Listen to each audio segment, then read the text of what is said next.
जय श्री राधे कृष्ण। माघ के महीने का हमारे सनातन धर्म में बहुत महत्व है। यह महीना भगवान श्री कृष्ण को अति प्रिय है। इस महीने में प्रतिदिन पवित्र नदी में स्नान करना चाहिए, भगवान की पूजा करनी चाहिए और साथ ही माघ मास महात्म्य की कथा पढ़नी या सुननी चाहिए। तो आज मैं आपके लिए माघ मास महात्म्य की कथा का पहला अध्याय लेकर आया हूँ। तो आइए सुनते हैं माघ मास महात्म्य की कथा का पहला अध्याय। एक समय श्री सूत जी ने अपने गुरु श्री व्यास जी से कहा कि गुरुदेव कृपा करके आप मुझसे माघ मास का महात्म्य कहिए, क्योंकि मैं आपका शिष्य हूँ। व्यास जी कहने लगे कि रघुवंश के राजा दिलीप एक समय यज्ञ के स्नान के पश्चात पैरों में जूते और सुंदर वस्त्र पहनकर शिकार की सामग्री से युक्त कवच और शोभायमान आभूषण पहने हुए अपने सिपाहियों से घिरे हुए जंगल में शिकार खेलने के लिए अपनी नगरी से बाहर निकले। उनके सिपाही जंगल में शिकार के लिए मृग, व्याघ्र, सिंह आदि जंतुओं की तलाश में इधर उधर फिरने लगे। उस वन में वन स्थली अत्यंत शोभा को प्राप्त हो रही थी।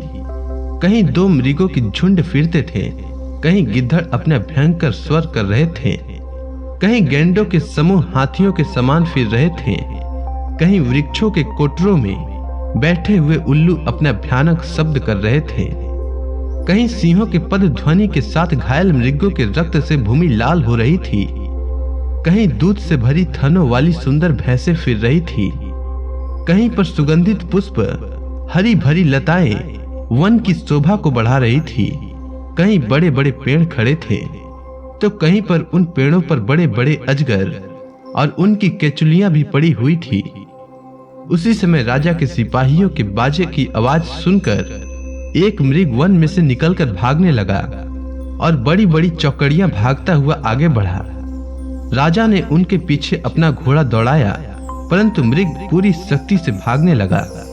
मृग कांटेदार वृक्षों के एक जंगल में घुसा और राजा ने भी उनके पीछे वन में प्रवेश किया, परंतु दूर जाकर मृग राजा की दृष्टि से ओझल होकर निकल गया।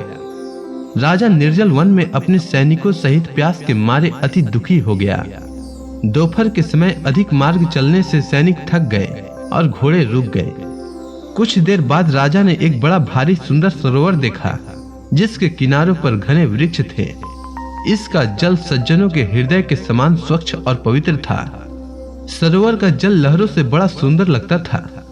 जल में अनेक प्रकार के जल जंतु, मछलियां आदि स्वच्छंदता से इधर उधर फिर रही थी।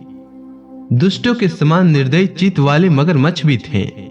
किसी किसी जगह लोभी के समान सीमाल भी पड़ी हुई थी।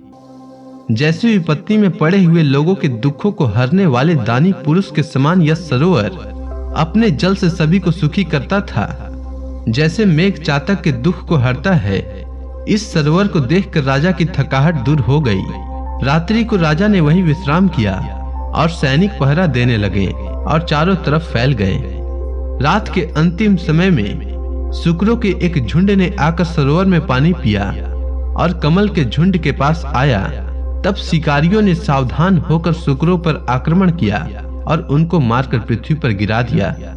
उस समय सब शिकारी कोलाहल करते हुए बड़ी प्रसन्नता के साथ राजा के पास गए और राजा प्रभात हुआ देखकर उनके साथ ही अपनी नगरी की तरफ चल पड़ा।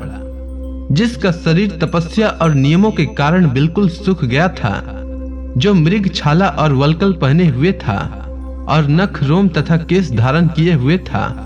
राजा ने ऐसे घोर तपस्वी को देखकर बड़े आश्चर्य से उनको प्रणाम किया और हाथ जोड़कर खड़ा हो गया। तपस्वी ने राजा से कहा कि हे राजन, इस पुण्य शुभ माघ में इस सरोवर को छोड़कर तुम यहाँ से क्यों जाने की इच्छा करते हो? तब राजा कहने लगा कि महात्मन, मैं तो माघ मास में स्नान के फल को कुछ भी नहीं जानता।